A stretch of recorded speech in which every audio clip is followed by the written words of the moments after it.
La audiencia de 103.6 FM, Bellavista Estéreo. Hoy con el programa El Justo por la Fe Vivirá.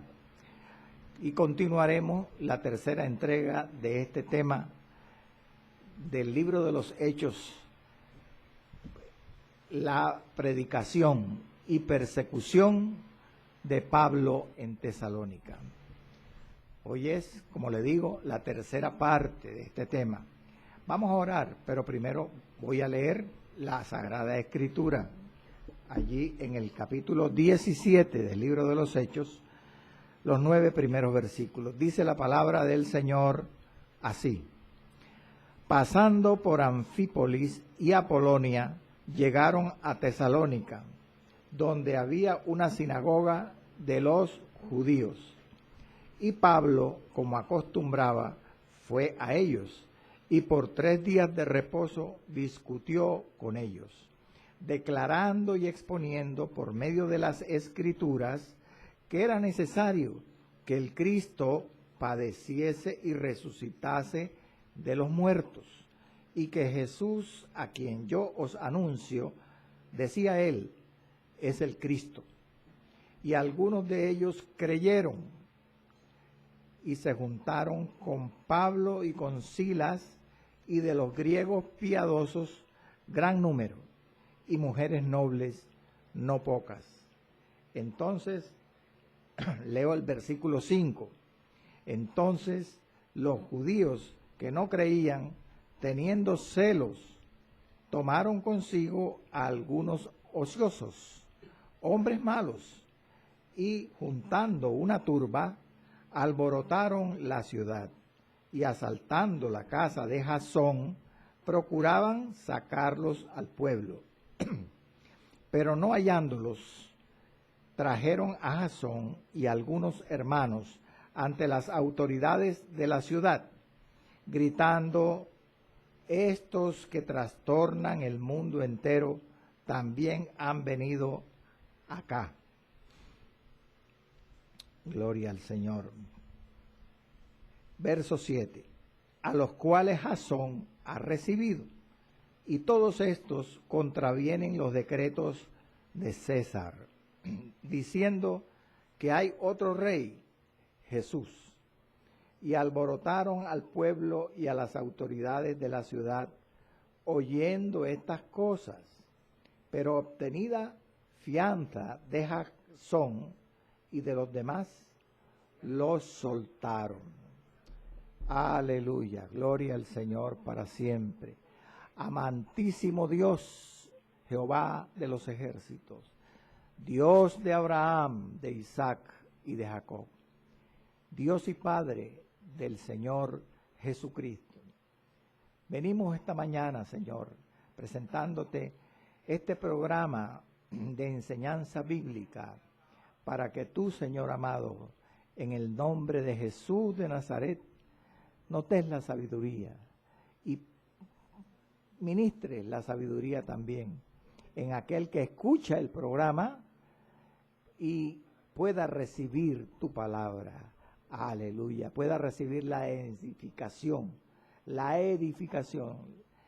enseñanza que es por la fe, y crezca y fortalezca su ser interior en el nombre de Jesús de Nazaret. Señor, reprendo todo espíritu antagónico que impida el fluir de tu palabra en esta mañana, en este programa, El Justo por la Fe Vivirá. Ato, ligo, reprendo con la autoridad que tú me has dado todo espíritu contrario, lo ato, lo ligo y lo reprendo, y lo lanzo fuera a los abismos, a lo profundo de la mar, a las tinieblas de afuera, ahora, en el nombre de Jesús de Nazaret, y proclamamos libertad y bendición en los aires, en los hogares y en este programa, Señor. En el nombre de Jesús, amén y amén. Gloria al Señor. Pablo predica, predicación de Pablo y persecución del apóstol en Tesalónica, tercera parte. Amados, ya habíamos han dado un par de programas en esta temática, aprendiendo por las Escrituras cómo Pablo y Silas y el mismo Timoteo también salieron de Filipos en Grecia y andaron por varios sitios, Anfípolis, Apolonia, llegando a Tesalónica. Hemos visto la importancia de esta ciudad y allí entraron, según la costumbre, en una sinagoga de los judíos, dice el verso 1. Y Pablo, durante 3 días de reposo, discutió con ellos, dice el verso 2. Y hemos aclarado cómo, según las Escrituras, el contexto bíblico, lo más probable fue que el apóstol Pablo y Silas allí, en esa sinagoga tesalonicense, duraron predicando más de 3 semanas, posiblemente 6 a 8 semanas. Y dice que declarando y exponiendo por medio de las Escrituras que era necesario que el Cristo padeciera y resucitara de los muertos. Vale decir, ellos partiendo de las Escrituras del Antiguo Testamento, de las profecías mesiánicas, de la ley y los profetas, pues confirmaron, expusieron el Evangelio de Cristo. Y de paso, como ya he insistido, amados, la forma como que usó Pablo, la forma de polémica, basándose en las Escrituras del Antiguo Testamento, pues aclaró un falso concepto que existía entre el pueblo judío, que era considerar que el Mesías, el Cristo, que vendría, sería un Mesías triunfante, un Cristo político y militar. Eso quedó claro cuando Pablo les explicó por las Escrituras que era necesario que Cristo fuera un Cristo sufriente, padeciera y resucitara de los muertos. Y de esa forma demostró que Jesús era el Mesías prometido en el Antiguo Testamento. ¿Cuál fue el resultado de este mensaje? El verso 4, como lo hemos estudiado ya, dice que algunos judíos creyeron y gran número de gentiles, entre ellos griegos piadosos y mujeres nobles. Ahora, en el tema de hoy, en esta tercera parte, vamos a estudiar las consecuencias, la reacción que produjo este mensaje y este fruto que dio este mensaje tan prolífico de abundantes judíos y gentiles convertidos al Evangelio en el verso 5. Hoy iniciamos entonces la segunda parte de este tema, que es la tercera parte de la temática. La reacción que produjo la predicación de Pablo allí, las almas convertidas. Desató la furia, los celos de los judíos incrédulos. ¿Y qué hicieron? Capturaron a un grupo de hermanos cristianos. Iban buscando a Pablo y a Silas, pero no los encontraron donde ellos se hospedaban. Capturan a Jasón y a unos hermanos que eran los anfitriones. Jasón era el anfitrión de la casa donde se hospedaba Pablo. Y los llevaron ante las autoridades del pueblo de Tesalónica para acusarlos. Gloria al Señor. Y al final de toda esta perversa acción, vemos en el pasaje que obtuvieron una fianza de Jasón y de los hermanos, y en virtud a esa fianza los dejaron ir libres. Esos son el par de programas que nos hacen falta. Hoy va el primero, que es la tercera parte. Por eso quiero primero enfatizar en el verso 5. Mire la reacción del mensaje de Pablo en Tesalónica. Se arma una violenta reacción de unos judíos incrédulos, unos judíos perseguidores, judíos obstinados, tercos, renuentes. Dice la palabra en el verso 5 que entonces, ese entonces quiere decir el mensaje de los versos 1 al 4 y el fruto del mensaje, los convertidos, motiva lo que se va a decir en el verso 5. Entonces, los judíos que no creían, teniendo celos, tomaron consigo a algunos ociosos, hombres malos, y juntando una turba, alborotaron la ciudad y asaltando la casa de Jasón, procuraban sacarlos al pueblo. He traído, como ha sido mi costumbre últimamente, en algunos versos, la versión que da la forma como se describe en otra versión bíblica. Y quiero leerla. No es la Reina de Valera, 1960, es otra versión. Y dice así, el mismo versículo. Pero los judíos se llenaron de celos, tomaron algunos hombres malvados del mercado y habiendo formado una chusma, empezaron a alborotar la ciudad. Llegaron a la casa de Jasón, procurando sacar a Pablo y a Silas ante el pueblo. Gloria al Señor. Mire el resultado. El resultado es negativo desde el punto de vista del verso 5. Pero aquí estamos para estudiar la palabra, mi amado hermano. Yo quiero que usted vaya conmigo o analicemos juntos qué es lo que he leído en los primeros, o hemos estudiado en los primeros 5 versículos. Pablo predica en la sinagoga en Tesalónica. Hay una abundante cosecha, judíos y gentiles se convierten. Pero, ¿qué ocurre? Por la predicación y por el número de convertidos, se produce una persecución, un alboroto. ¿Y qué lo motiva? El celo y el odio, el rencor que había en estos judíos. Yo quiero que usted vaya conmigo a Hechos 14, versículos 1, 2, 4 y 5. Usted dirá, pero hermano, ese es otro pasaje. Sí, vamos a leer qué dice la Escritura en esos pasajes que ya hemos estudiado antes.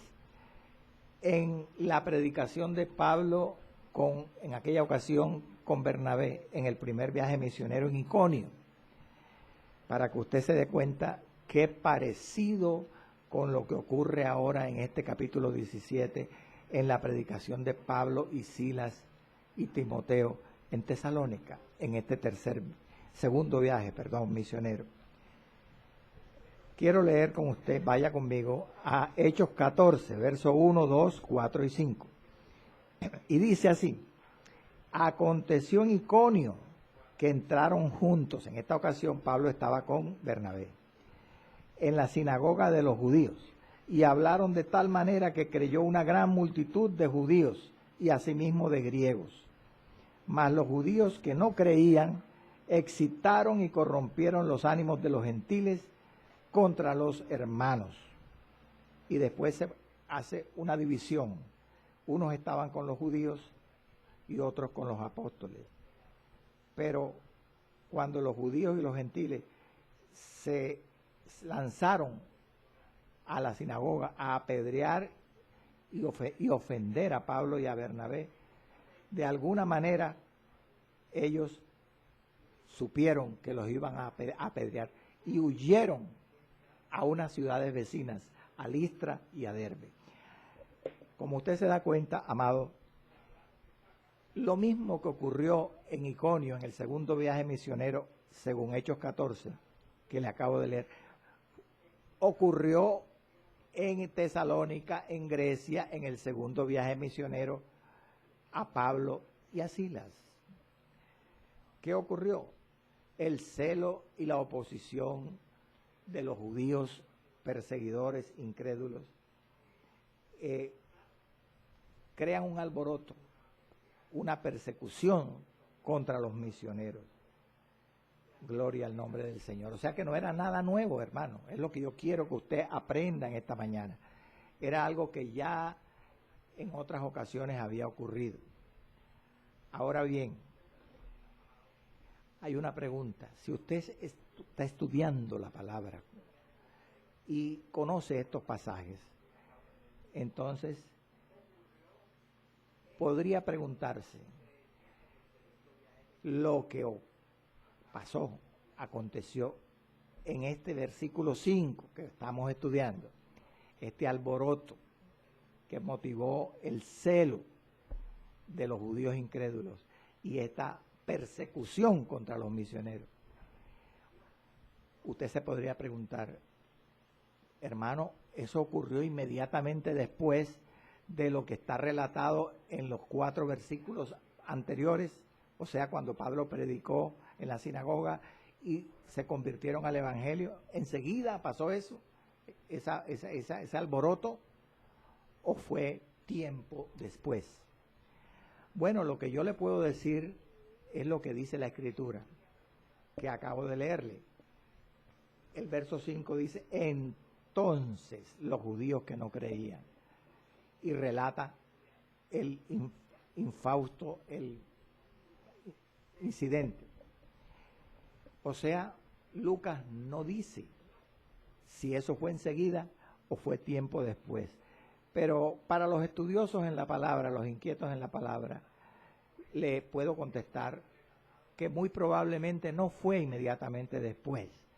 Debió transcurrir, como dicen muchos exégetas, un lapso de tiempo determinado, tal vez de semanas, entre lo que ocurrió o lo que se relata en el versículo 4 y lo que se relata ahora en el versículo 5 que estamos estudiando. ¿Por qué? Hermano, en este programa de estudio bíblico debemos confrontar las enseñanzas o aún las suposiciones con la misma Escritura. No podemos ser dogmáticos, hermano.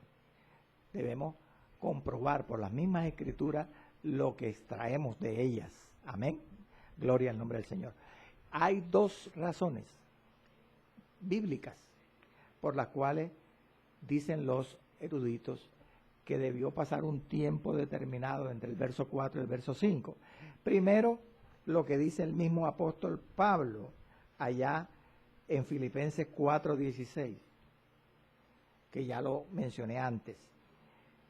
Pablo dice a los filipenses que aún a Tesalónica, ellos, los creyentes filipenses, le habían enviado ofrenda 2 veces para sus necesidades.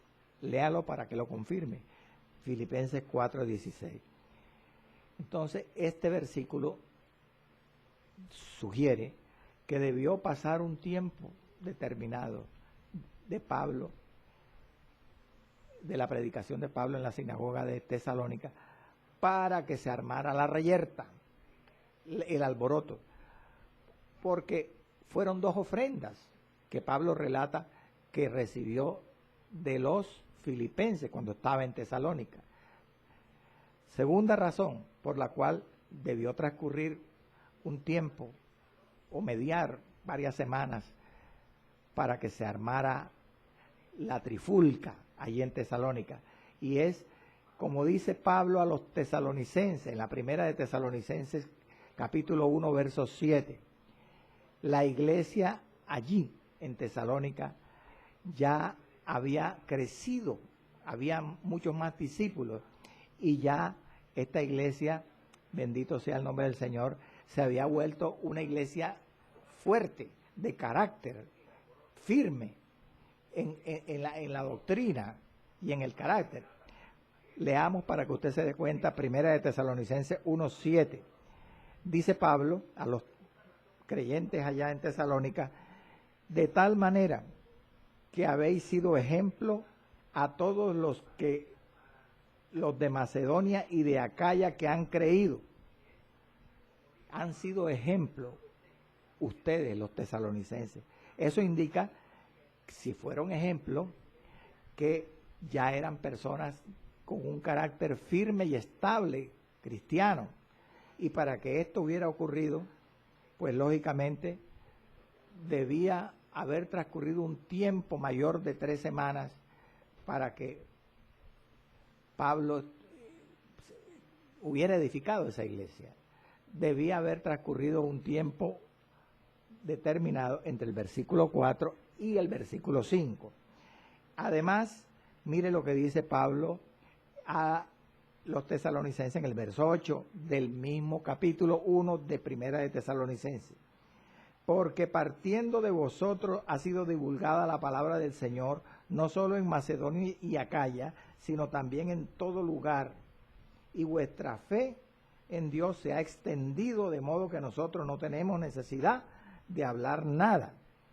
Luego, el número de discípulos se había extendido, hermano, durante la visita de Pablo, Bernabé y Timoteo en este segundo viaje en Tesalónica.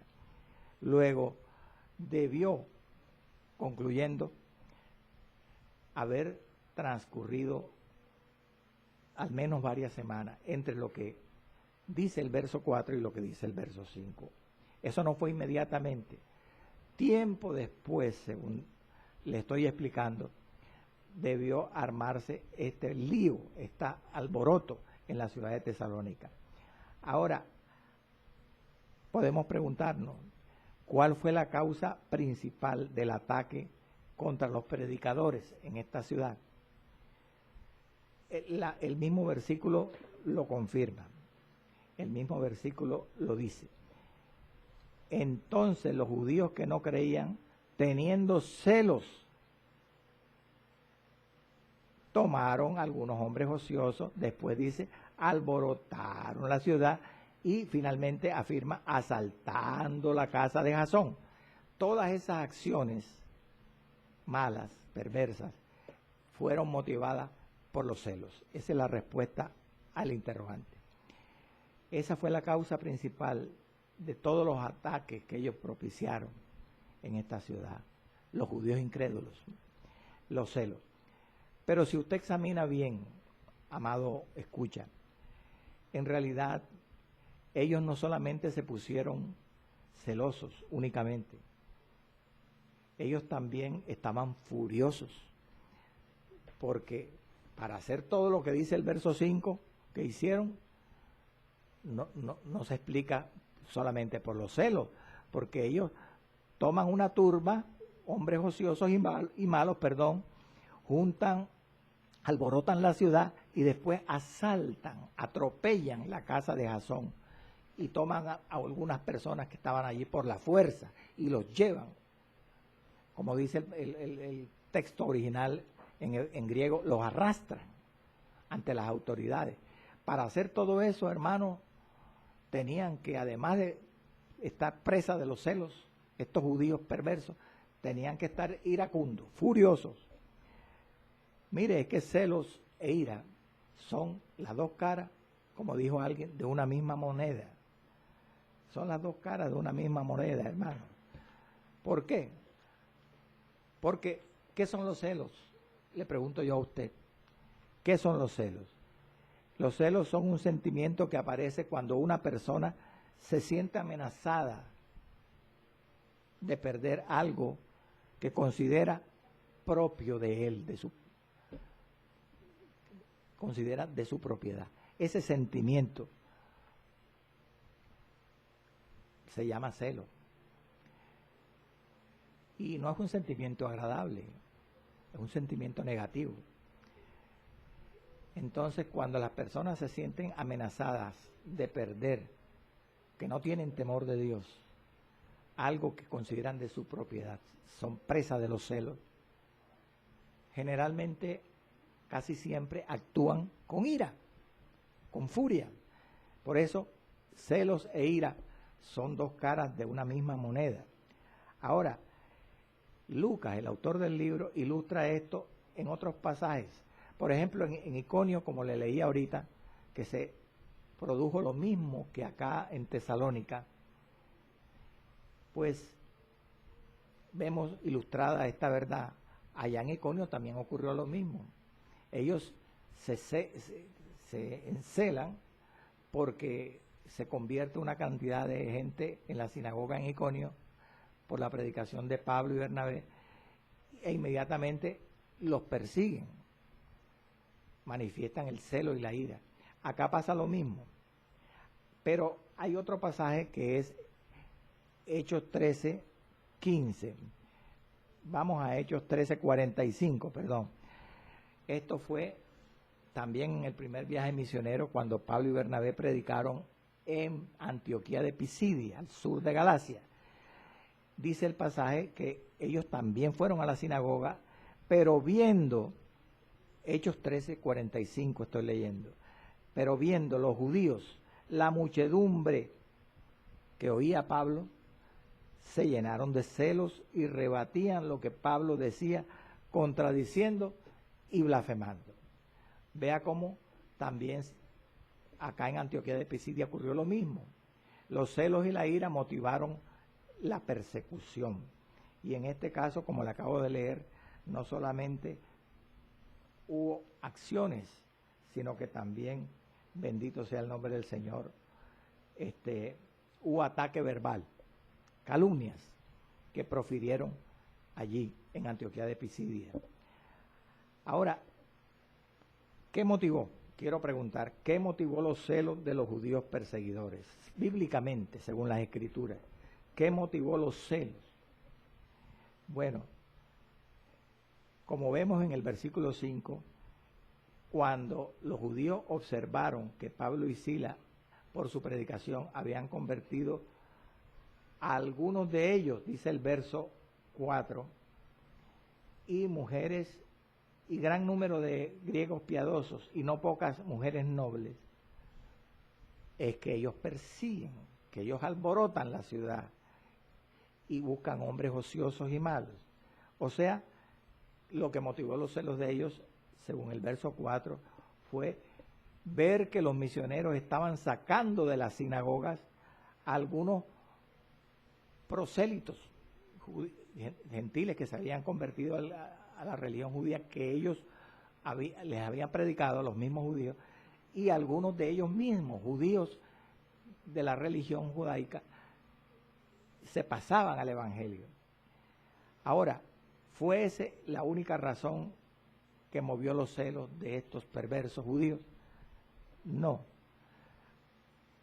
También las consecuencias que traería esa cantidad de convertidos en la sinagoga, las consecuencias, incrementó los celos de ellos. ¿Por qué? Porque se convirtieron no pocas mujeres nobles, dice el versículo 4, y las mujeres nobles eran mujeres influyentes, distinguidas, que, como hemos estudiado antes, no solamente se convertían al evangelio por la predicación de Pablo, sino que muy posiblemente influían en sus maridos, que eran gente también importante, eran autoridades de la ciudad, como dicen los comentaristas. Y de esa forma, entonces, el que se fueran mujeres gentiles, nobles, por la predicación de Pablo de la sinagoga, se convirtieran al evangelio, ellos estaban perdiendo influencia sobre la ciudad, porque estaban perdiendo mujeres influyentes que se convertían al evangelio. Estas dos razones poderosas fue lo que motivó los celos de estos judíos perseguidores. Mire cómo es linda la palabra, hermano, que sin nosotros recurrir a estrategias o suposiciones, ¿cómo decirle?, de nuestra mente, sino sencillamente confrontando las Escrituras, vemos la respuesta a los interrogantes que nos estamos haciendo. Eso es lo que se llama la exégesis bíblica. uno tiene que interpretar las Escrituras en su contexto. El texto debe ser interpretado o entendido en su contexto, no con suposiciones que no estén sustentadas, amado hermano, con las Escrituras. Pero sigamos adelante, el versículo 5, y fíjese que no hemos salido de allí en esta mañana, no hemos salido de la violenta reacción de los judíos incrédulos, que se relata en el verso 5. Sigue diciendo el verso, que en virtud a los celos, entonces, teniendo celos, esta gente, los judíos incrédulos, tomaron consigo a algunos hombres ociosos, hombres malos, y juntando una turba, alborotaron la ciudad y asaltaron la casa de Jasón. Ahí está la respuesta a la pregunta que yo voy a hacer. ¿Qué les impulsó a hacer a estos judíos los celos y la ira? ¿Qué los motivó a hacer? Primero, se sirvieron de una turba. Buscaron una multitud de gente de la más baja ralea, de la más baja clase, tanto que dice Lucas que eran ociosos y hombres malos. Eso es lo primero que hicieron, por los celos y la ira. Pero sigue diciendo el versículo que además alborotaron la ciudad y asaltaron la casa de Jasón. Mire todo lo que ellos hacen. Juntan una turba y después realizan dos actos satánicos, ilegales, que eran alborotar, agitar, alterar el orden de la ciudad y asaltar la casa de Jasón. O sea, turbar la casa de Jasón, violentarla.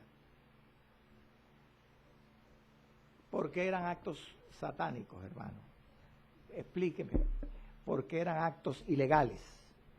Pues Juan 10:10 dice que el ladrón, Satanás, no vino sino para matar, hurtar y destruir. Cristo vino a darnos vida y vida en abundancia. ¿Qué nos dice el versículo? Que alboroto y asalto son siempre obras satánicas. Sea quien sea, amado hermano, quien las haga, quien las realice, siempre son obras satánicas. Porque el que vino a destruir fue Satanás. Y esa es una forma de destruir, alborotar, agitar, violentar, asaltar. Puede ser cualquiera autoridad de buena, ¿cómo decirle?, de buen testimonio, póngale usted, aún en la iglesia. Pero si esa persona usa el alboroto y el asalto, eso no es de Dios, porque son obras satánicas, hermano, diabólicas. Ahora, ¿por qué eran ilegales este alboroto, este asalto que realiza la multitud de hombres ociosos y malos que juntan los judíos incrédulos en Tesalónica? Porque una de las cosas que más preservaba el Imperio Romano en todas las provincias del imperio, en todas las ciudades de esas provincias, incluyendo Tesalónica, era la paz. Se hablaba de la paz romana. Luego, todo lo que producía alboroto y asalto iba contra la ley romana. Gloria al Señor. Por eso Pablo, precisamente, como estos actos eran abusivos, eran satánicos y eran, bendito sea el Señor, ilegales, Pablo le recuerda estos atropellos a la iglesia de Tesalónica, en Primera de Tesalonicenses 2, 15 y 16. Vamos a leer juntos. Mire cómo Pablo recuerda esto y le dice a los cristianos de Tesalónica, los cuales, hablando de los judíos perseguidores, mataron al Señor Jesús y a sus propios profetas, y a nosotros nos expulsaron y no agradan a Dios y se oponen a todos los hombres, impidiéndonos hablar a los gentiles para que éstos se salven, que era lo que estaban haciendo ahí en Tesalónica, ahora en el pasaje que estamos estudiando, en el verso 5, al juntar una turba, al alborotar la ciudad, al asaltar la casa de Jasón, buscar a Pablo y a Silas para llevarlo ante las autoridades de Tesalónica y no predicaran. Pablo se lo recuerda a los tesalonicenses, impidiéndonos hablar. Sigo leyendo el verso 16 del capítulo 2 de la primera carta a los tesalonicenses, impidiéndonos hablar a los gentiles para que estos se salven. Así colman ellos siempre la medida de sus pecados, pues vino sobre ellos la ira hasta el extremo. Lo que dice Pablo allí es que por estos atropellos que él sufrió con Silas y Timoteo en Tesalónica, la ira de Dios vendría sobre esos perseguidores. Gloria al nombre del Señor para siempre. Veamos entonces cada uno de estos actos malos, perversos, protervos que realizan los judíos renuentes, los judíos recalcitrantes allí en esta ciudad griega. Se sirven de una turba, o como dice la otra versión que traje, de una chusma. Era una multitud, una muchedumbre de gente.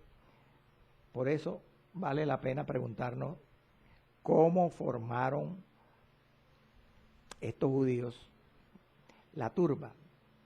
¿Cómo la formaron? O sea, de qué personas estaba compuesta en realidad esta multitud, esta turba. Y podemos hacer otra pregunta: ¿por quiénes estaba compuesta? ¿Cómo la formaron? ¿Y por quiénes estaba compuesta? Bueno, la primera pregunta, pues según el texto bíblico no podemos contestarla porque el texto no lo dice. No dice nada. Pero si confrontamos o tratamos de investigar la respuesta con otra versión, la versión que yo les traje esta mañana, del verso 5, que no dice tomaron algunos ociosos y hombres malos, como dice la versión Reina Valera, sino dice tomaron algunos hombres malvados del mercado. Entonces ahí sí podemos pensar, como algunos intérpretes han supuesto, que estos judíos debieron formar esta turba buscando abogados inferiores, abogados de baja clase, que asesoraban por dinero y estaban dispuestos a crear una disputa, una reyerta, una división por dinero. Eran abogados mercenarios, como dicen algunos. Y precisamente no es tan lejos de la realidad, porque los que suponen así, porque en realidad los abogados estos, abogaduchos, que se llama despectivamente, abogados mercenarios, en estas ciudades de la antigüedad se ubicaban en la plaza de las ciudades, es decir, en las zonas de los tribunales, del mercado. Allí estaban ellos. Eran gente desocupada, ociosa, por eso dice la Biblia, Reina Valera 1960, hombres ociosos, hombres malos. Supuestamente, como dicen estos intérpretes que le estoy mencionando, abogados de baja clase, mercenarios, posiblemente conformaban esta turba. Ahora, ¿qué hacen ellos? Alborotan la ciudad y asaltan la casa de Jasón. O sea que estos judíos no vinieron solos a alborotar, a asaltar la casa de Jasón, sino que vinieron juntamente con los agitadores mercenarios, los alborotadores, esos hombres malos y ociosos, posiblemente abogados de baja clase. Juntamente con ellos vienen los judíos perseguidores, incrédulos, y alborotan la ciudad.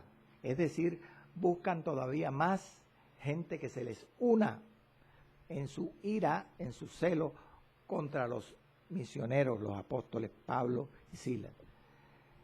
Y después, cuando dice el versículo 5 que asaltan la casa de Jasón, se supone, amado, que ya habían 3 clases de personas en esa multitud, en esa turba. Judíos incrédulos, perseguidores, hombres ociosos y malos, posiblemente abogados mercenarios, como le he enseñado, y gente de la ciudad, gentiles de la misma ciudad de Tesalónica, de la multitud que se unieron a todo ese grupo. Entonces era una multitud, una muchedumbre influyente, hermano, airada, celosa, y que estaba contaminada por los judíos. Entonces, vayamos nosotros a la parte final del verso 5. Ellos agitan, asaltan la casa de Jasón. ¿Quién era este Jasón? ¿Qué importancia tenía la casa de Jasón aquí? Bueno, según el relato bíblico y su contexto, Pablo, después de haber predicado durante 3 semanas allí, 3 días de reposo en la sinagoga, debió continuar, como bien hemos aprendido, su ministerio misionero allí durante varias semanas más, por un tiempo indeterminado. Y entre los creyentes judíos de Tesalónica existía un judío llamado Jasón, que es un nombre griego. Perdón, Jasón es un nombre griego que en hebreo corresponde a Josué o a Jesús. Y precisamente como lo afirma el verso 107, en la casa de ese hombre, Jasón, se hospedaron Pablo y Silas, porque lo dice el verso 7. Vamos a leerlo. El verso 7 dice, gloria al nombre del Señor. Dice, de tal manera que el versículo 7, hermano. Aleluya. Bien, el versículo 7 de este capítulo 17, para que usted entienda la primera parte del versículo 7, eso ocurrió después, cuando Jasón y los hermanos son llevados a las autoridades del pueblo, lo que se llama la asamblea pública, y allí, que estaba conformada por una multitud perseguidora, allí dice que la multitud perseguidora acusó a Pablo y a Silas y dijeron esto, a los cuales Jasón ha recibido. Eso es lo que dice el verso 7 en su comienzo, a los cuales Jasón ha recibido. Es decir, que acusan a Jasón de que en su casa estaba hospedado Pablo y Silas. Por eso es que aquí en el versículo 5 ellos asaltan la casa de Jasón y procuran llevarlos al pueblo. ¿A quién? A Pablo y a Silas. Pero no los encontraron. Y como no los encontraron, el chivo expiatorio, al no estar el objetivo principal de su ira, de su furia, fue Jasón y los hermanos. Y a ellos se los llevaron. Ahora, hay una pregunta adicional. A propósito de la parte final de este verso. Y asaltando la casa de Jasón, procuraban sacarlos al pueblo. Y es, ¿por qué? El propósito de la turba, después de asaltar la casa de Jasón, dice el versículo 5, que era sacarlos al pueblo. ¿Cómo así? ¿Para qué? Bueno, Lo que quiere decir ahí es que procuraban llevar, como le digo, los siervos de Dios a Pablo y a Silas ante las autoridades de la ciudad, ante la asamblea del pueblo, la asamblea pública. ¿Por qué? Porque Tesalónica había sido hecha por Roma una ciudad libre, como ya lo he enseñado antes, una ciudad libre. Y como era una ciudad libre Tesalónica, una asamblea popular, lo que se llama una congregación, una junta, formada por gente indígena, por gente oriunda de la misma ciudad, que no eran ni judíos ni romanos, sino eran macedonios, era la que solucionaba los asuntos o problemas públicos. Esas personas escogidas de la misma ciudad de Tesalónica, macedonios, que eran líderes para ventilar delante de ellos los asuntos o problemas públicos, era la llamada Asamblea del Pueblo. Asamblea del Pueblo. Y fíjese que como no eran ni judíos ni romanos, sino Roma permitía que fueran macedonios, eso ya era una prerrogativa, era un privilegio propio de una ciudad libre. En las ciudades que no eran libres, amados hermanos y escuchas, en el Imperio Romano, en la época de la Iglesia primitiva, la junta, las asambleas en las ciudades de las provincias romanas estaban conformadas por judíos o por romanos, no por gente oriunda de la misma ciudad. Esto ya era un privilegio que le daba especial el Imperio Romano a las denominadas ciudades libres, gloria al nombre del Señor. Y Tesalónica era una de ellas. Luego, en esta asamblea del pueblo en Tesalónica, eran los mismos ciudadanos de la ciudad, los mismos macedonios, los que diligenciaban o tramitaban los casos judiciales, los casos legislativos, cualquier tipo de problema público. No eran, como le digo, ni judíos ni romanos. Y no eran judíos porque los judíos no eran la mayoría, eran la minoría en Tesalónica. Gloria al nombre del Señor para siempre. Hasta aquí hemos visto la reyerta, el alboroto que se formó aquí en Tesalónica. Ahora, en estos minutos finales, quiero dejar insinuada la parte final de esta reacción que motivó la predicación de Pablo en la sinagoga tesalonicense. Y es que llevan a Jasón y a los hermanos ante las autoridades de la ciudad. Dice el verso 6 y 7. Pero no hallándolos a Pablo y a Silas, trajeron, dice otra versión, arrastraron a Jasón y a algunos hermanos ante las autoridades de la ciudad, gritando. Fíjese que ellos no solamente tenían celos, estaban airados, estaban furiosos, porque los arrastraron y clamaron, gritaron ante las autoridades. Cuando los llevan ante la asamblea del pueblo, allá en la plaza de la ciudad, dice Lucas, el autor del libro, que no hablaron comedidamente.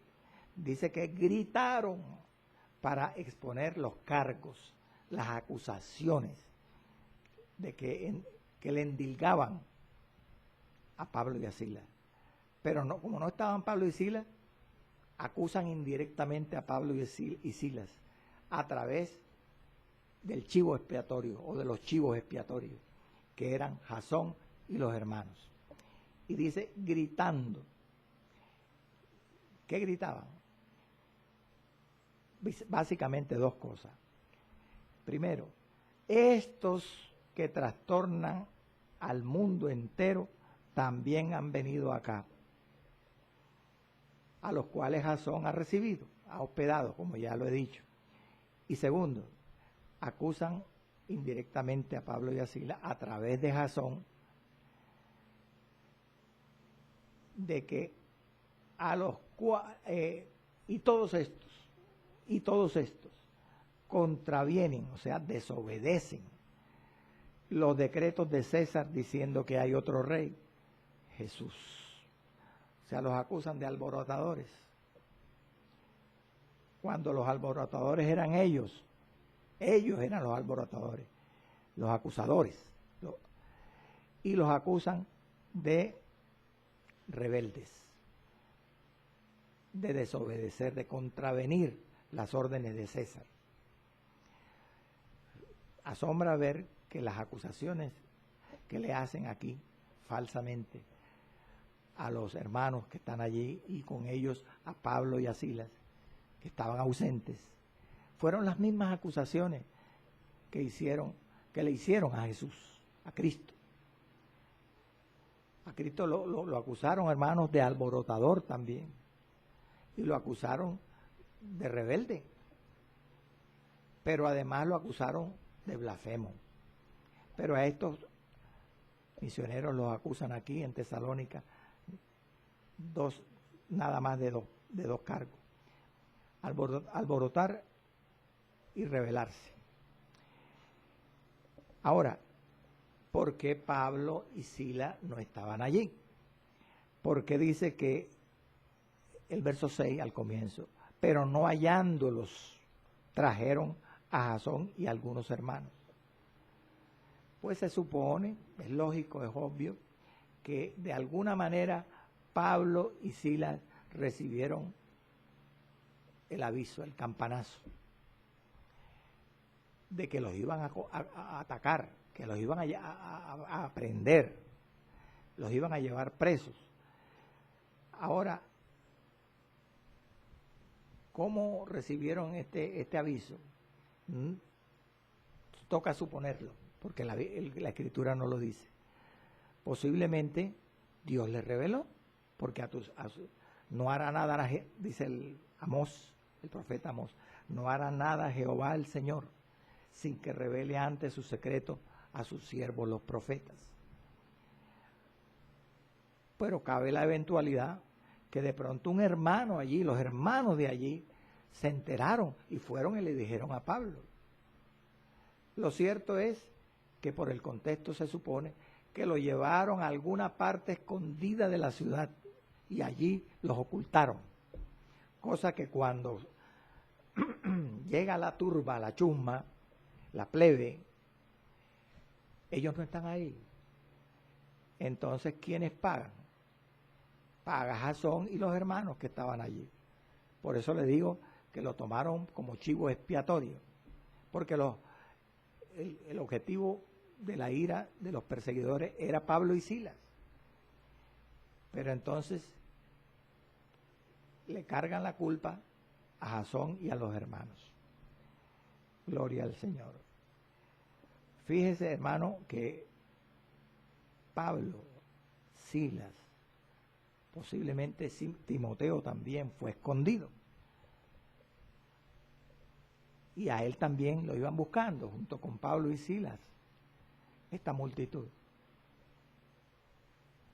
Pablo, Silas, Timoteo, piense conmigo, nunca se imaginaron que el populacho, que la plebe, la turba, iba a violentar la casa de Jasón. Se iban a volver allí contra los mismos anfitriones de la casa, al no encontrarlos a ellos, a los misioneros. Y iban a pagar el pato, permítame el término, como le he dicho. Y los iban a llevar a ellos ante las autoridades. No se imaginaron. Pero dice el verso 6, que cuando la multitud, escuche esto, verso 6 en la primera parte del verso, llegó a la casa de Jasón y no encontraron a los misioneros, entonces no solamente capturaron a unos inocentes, sino que los arrastraron, así dice el contexto, los arrastraron a la asamblea pública. Pregunta, y ya estamos en la parte final del programa, ¿quiénes eran estas autoridades de que menciona el versículo 6?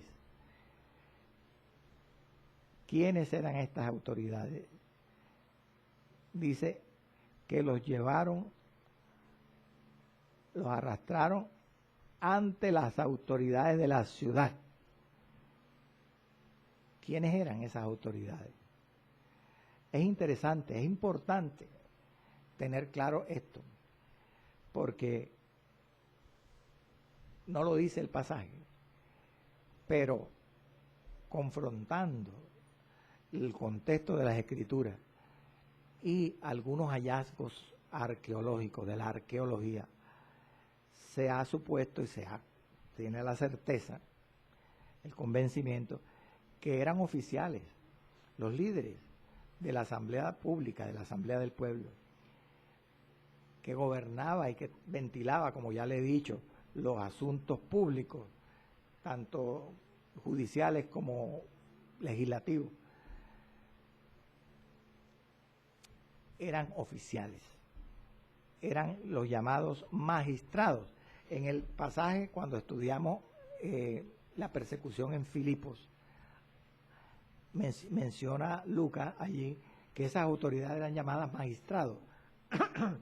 Aquí no dice magistrados, sino dice autoridades, pero eran los mismos magistrados, eran oficiales macedónicos, porque como le digo, esta era una ciudad libre, Macedonia, Tesalónica.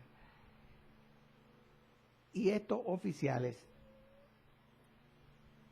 los hallazgos, escúcheme, arqueológicos han demostrado de que estaba compuesta, estos oficiales, de que estaba compuesta la asamblea del pueblo allí en Tesalónica, eran llamados politarcas. Y le voy a explicar por qué.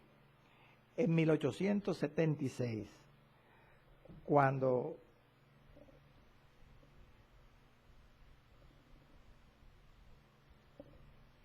unas autoridades de la ciudad de Salónica, en ese tiempo, en 1876, ya Tesalónica no se llamaba Tesalónica, se llamaba Salónica.